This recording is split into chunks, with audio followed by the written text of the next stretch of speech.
Magtayo ang lahat. Magsisimula na po ang mediation. Ang nais ko lamang mapakinggan ay pawang katotohanan, buong katotohanan, walang labis, walang kulang. Mangyaring maupo na po ang lahat. Ang nagrireklamo, ano ang iyong pangalan? Si Tina Vicencio po. Ilang taon na? 58 po. Saan nakatira? Malanday Daang Bakal po, San Mateo Rizal. Ang inireklamo, ano ang iyong pangalan? Erlinda Tapil po. Saan po kayo nakatira? Tubo Patiis po. Malan. Ilang taon na, Erlinda? 44 po. O ano, nagustuhan ba itong bagong bahay? Oo naman. Ang laki-laki naman itong bahay para sa atin, Pedro. Silipin natin ang itaas na makita mo, ha? Tay, Oh, andyan na pala kayo. tay, malaki-laki pala to ah. Up and down pa. Oo nga eh. Siya nga pala, gusto kong makilala niyo si Josefina. Siya ang magiging bagong nanay niyo.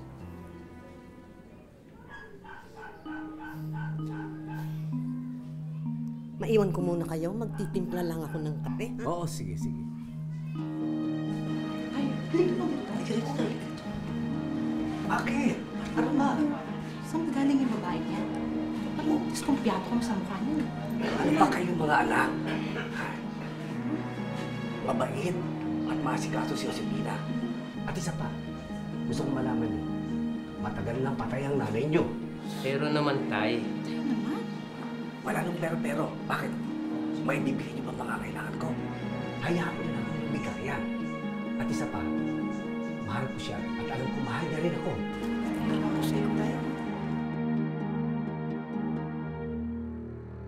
Sinong nakatira hanggang ngayon? Ako pa rin po Ikaw pa nakatira. rin. Okay. Itong si Erlinda na inireklamo mo dito, ano relasyon niya sa asawa mo si Pedro? Anak po siya. Anak ni Pedro. Ilan ba anak ni Mang Pedro sa una? 3 po. Ikaw, nagkaanak ka ba kay Mang Pedro? Isa po, Peter Vicencio Jr. Ikaw ba may anak sa una? Meron po. Nabiyuda po kasi ako eh. Ah, biyuda ka rin. Opo, pero hindi po ako kasal. Ah. Sa kanya lang po ako kasal. Sa Okay, kay hindi Pedro. ka kasal. Ah, Opo. meron kang kinasama, nagkaanak ka. Opo. O, yun. May gusto akong sabihin sa'yo. Pwede ba kung dito na muna tumira si Erlinda? Kasi walang permanenteng trabaho ang asawa niya.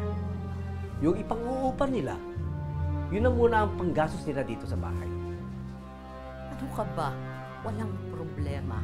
Kaya laki-laki ng bahay natin. Hatiin natin. Dito sila sa baba, tayo sa taas. Oo nga, no? Tama. Mabuti naman, naintindihan mo ako. Salamat, ha? Ano ka nga ba? Hindi na sila iba sa akin. Eh, kailan naman daw ang balak nilang lumipat dito? Yun nga, sabi ko, kakausapin muna kita. Eh, dahil naman okay na sa'yo, kakausapin ko na sila agad. O sige, okay lang talaga sa akin.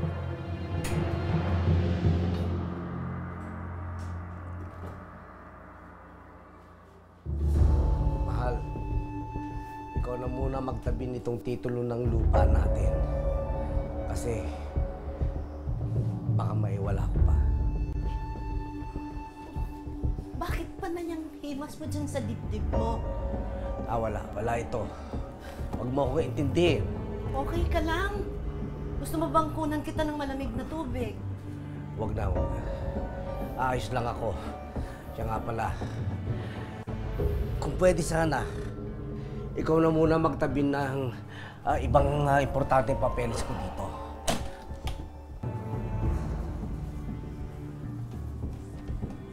Ito pala itong itsura ng titulo ng lupa, no?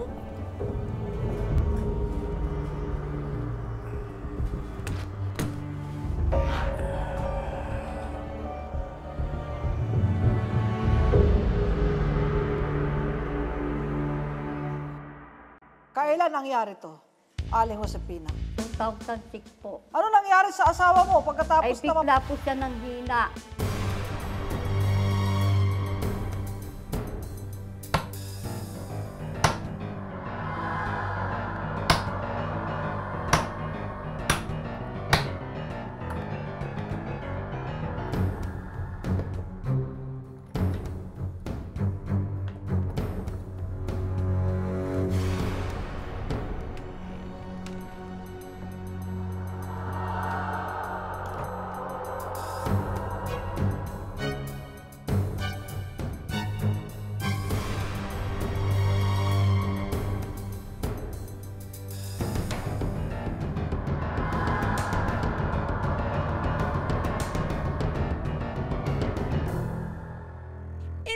inireklamo ni Aling Josefina ang anak ng namayapang asawang si Erlinda dahil ninakaw raw nito at binenta pa niya at ng dalawa niyang kapatid ang bahay at lupang naiwan sa kanila ng kanyang asawa.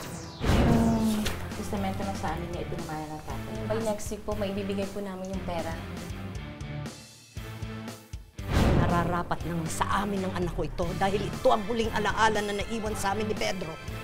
So, hindi ka nila sinabihan? Hindi nila ako sinabihan. Sila ang habulin mo.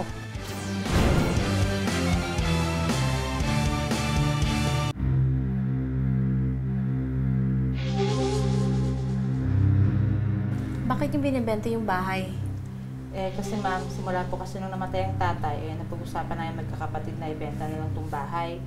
Kasi gusto namin magtayo ng business Kung may kalakihan naman din itong bahay, pwede naman ako makitira doon sa biyanang ko.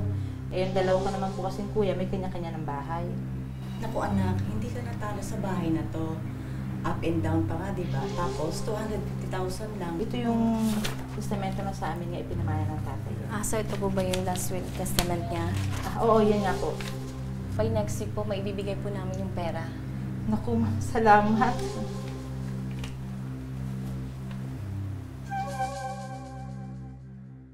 Hiningi ba ang konsento mo ni Erlinda sa pagbebenta nito? Binenta naman yan, hindi ko po alam Oh, yun nga, di walang konsento.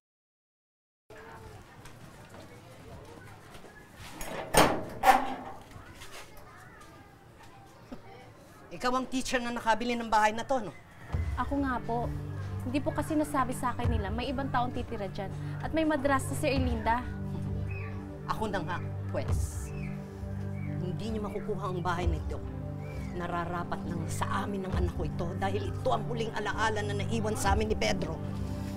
So hindi ka nila sinabihan? Hindi nila ako sinabihan. Sila ang habulin mo. Ni singkong duling wala ako natanggap na pera sa kanila. Nagpapakasasa sila ngayon. Ang dami kong gagawin. Makakaalis ka na.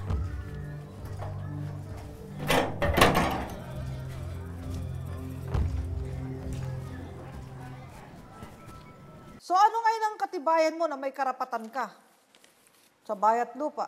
Kasi po, yung binili po niya ni Pedro Vicencio, nagsasama na po kami. Hindi pa po totoo yun. Kami na po ang nakabili ni Pedro Vicencio. Wala po sila, hindi nila po Hindi pa kayo kasal nun? Napinili nyo na? Hindi pa po kami kasal. Kailan pinanganak yung anak nyo? Bago kayo January kasal? 1, 1996. 1996 pinanganak yung anak mo. So, 4 na taong gulang yung bata. Kasal kayo, ganun ba? Opo. Kanino nyo ibinenta ang lupa't bahay na yan, Aling Erlinda? Kay Lorena San Antonio po. Patawagin natin si Aling Lorena. Ano po ang katibayan ng pagkabili nyo ng bahay at lupa na yan? Inalok po sa akin ng isang ahente, ninang namin sa kasal po, year 2005. Simula po nung nabili ko, hindi naman po umaalis yung pining. Sila po yung nagbabanta pa sa amin dahil kanya daw po yung lupa. So, magse 7 years na po na ako po nagbabayad ng amilyar. Pwede ho bang makita kung paano nyo na-acquire ang properties na yan?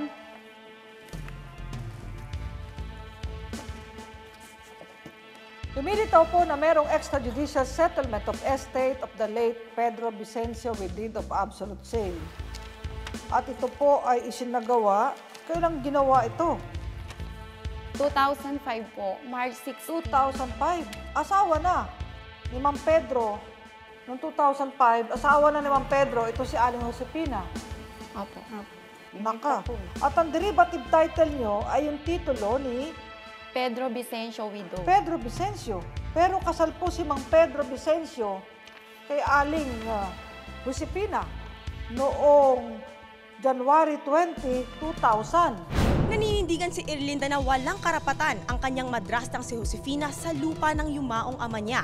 Kahit pa napag-alaman ni Erlinda na legal ang kasal ni Josefina sa tatay niya. Nasusulat din yan sa Artikulo 91, na lahat ng pag-aari ng nagpakasal at the time of the celebration of their marriage, yun ay kabilang sa kanilang absolute community of property. Tatlo ang pwedeng idemanda sa kasong ito. Talagang dapat managot yun ng loko.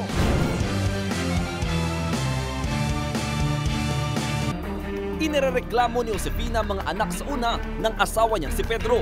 Ibinenta raw kasi ng mga ito ang bahay at lupang iniwan sa kanya ni Pedro nang walang pahintulot mula sa kanya. Ang nais ni Josefina, mabawi ang nasabing bahay at lupa.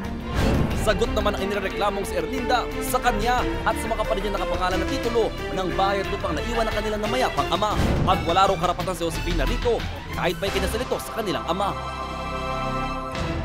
Gusto ko nang magpaliwanag sa iyo sa mga paliwanag tungkol sa batas. Kasi itong ari-arian na ito ng tatay mo, nakapangalan sa kanya nung byudo na. Nung byudo na siya, nung ma-acquire niya to, wala nang karapatan ang nanay mo dahil nauna siyang mamatay, di ba? Namatay siya. So, pundar ng tatay mo. Pagkatapos, nag-asawa ang tatay mo, napangasawa nga si Aling Josefina. So, sa kanila na yon, sa pagsasama na nila yon. Opo, tama Ngayon, po. kapag namatay ang tatay Tama mo, po. ang tagapagmana ng tatay mo, si Aling Josefina, at ang anak niya kay Aling Josefina, dahil kasal sila, at kayong tatlong magkakapatid. Hindi mo pwedeng iat sa puwera si Aling Josefina at yung kanyang anak. Aling Lorena, paano po ito? Dito sa deed of extrajudicial settlement of estate with deed of absolute sale, ang nag-settle lamang ay yung tatlong anak sa una. Hindi nakasali yung asawa at yung anak sa huli. Kasi po yung binenta po Tama sa po akin, yun, hindi Ma. ko po Tama alam po na yun. may anak Tama na po yun. pangalawa, pati po yung Tama po pangalawang yun. asawa. Kasi tingnan mo dito, meron kang deklarasyon the herein parties are the sole and the only heirs of the decedent, they being the surviving children of the said decedent. Ito pong paragraph na ito ay kasinungalingan. Falsified po ang statement na ito. Perjurious, kasinungalingan, na nagpapawalang bisa sa extrajudicial settlement na ito. At pwede po itong ipa-declare na null and void sa hukuman sapagkat nagkaroon po ng mga disposisyon at mga pahayag itong deed na ito at extrajudicial settlement na ito na taliwas sa katotohanan. Dahil hindi po kayong tatlo lamang magkakapatid ang anak ng namatay na si Mang Pedro. Bakit po lumakas ang loob nyo na magbenta sa isang inosenteng tao, si Mrs. Lorena Antonio at ang kanyang esposo na si Ilorde Antonio, na sabihin kayo lamang ang tagapagmana? Nung naaprobahan ng Kongreso ang Family Code noong 1988, kapag walang marriage settlement o usapan sa pagsasama at sa mga ari-arian, ay absolute community of property ang presumption ngayon. Nasusulat sa Article 88 ng Family Code, yan ay nag-uumpisa yung absolute community of property between the spouses sa mag-asawa sa precise moment ng kanilang kasal. Okay? At ang kanilang absolute community of property ay lahat ng mga property na kanilang pag-aari sa panahon na sila'y ikinasal at the time of the celebration of their marriage. Kaya lahat po nung dala-dala at na-acquire ng tatay mo, nung byudo na siya, wala na yung nanay mo, ay pag-aari na rin ni Aling Josefina. Yun, tama. Tama po yun, Ma. Nasusulat po yan sa Tama po Article, yun, makinig, Article 91 of the Family Tama Code. po yun, sabi po yun, Nasusulat din yan sa Artikulo 91, na lahat ng pag-aari ng nagpakasal at the time of the celebration of their marriage, yun ay kabilang sa kanilang absolute community of property. Yung lote na yan, ilang square meters yan? 72 square meters. O yan. Yung lot 17A yan, yung binenta nyo Lot 17A. Ito yan. Pag-aari ng tatay mo, yan lote na yan. Ito yung binenta nyo kay Aling Lorena. Dito sa lote na ito, como absolute community of property nila, dahil kasal siya, surviving spouse siya, hahatiin sa dalawa yan. Ayun nga po, sinasabi ko po. O, yung kalahati kanya, hindi sa'yo. Kalahati sa kanya. Ito sa tatay mo, kay Pedro, ito yung kay Josefina. Kasi absolute community, 50-50 sila dyan Ang pwede lang mamana mula kay Pedro nang mamatay sa kanya ay kalahati lang nung ari-arian na yon. At hindi kayong tatlo lang ang tagapagmana nun. Kayong tatlo, kasama siya, at yung anak sa kanya. So, hahatiin yan sa 5. 5 bahagi yan. So, ang pwede nilang i-dispose ay ito. Yung 3/4 ng kalahati. Pero ang ginawa ninyo, buo, binenta nyo. Tama. Mali. Pwede kayo makasuhan ng estapa dyan. Niloko nyo si Aling Lorena. Sinabi nyo doon sa extrajudicial settlement, kayo lang ang tagapagmana, may dalawang tagapagmana. Oo, tama. At dito, yung kalahati, kanya yun. Oo, Oh. Ay nga po. Kayo po ba, Aling Lorena, alam nyo bang may surviving spouse si Hindi Mang po, Pedro? tatlo nga lang po sila na legal na Ay, anak. yung anak niya. Opo. Hindi Kaya ko ako alam. naman po, Kasi kung alam niyo po, in bad hindi faith ko po kayo. bibilin. Pwede po kayo makakasuhan ng kaso kriminal at kaso Kaya nga sibil. po, hindi ko nga po bibilin kung bawang may mga usapin Ayan, pa po silang nako. problema. Paano yan? So, ibabalik mo yung pera ngayon, kayong tatlo, dito. May titulo na sa pangalan ni Aling Lorena, annulment of title, petition for annulment of title. Papaanalo yan dahil itong extrajudicial settlement of estate ay null and void.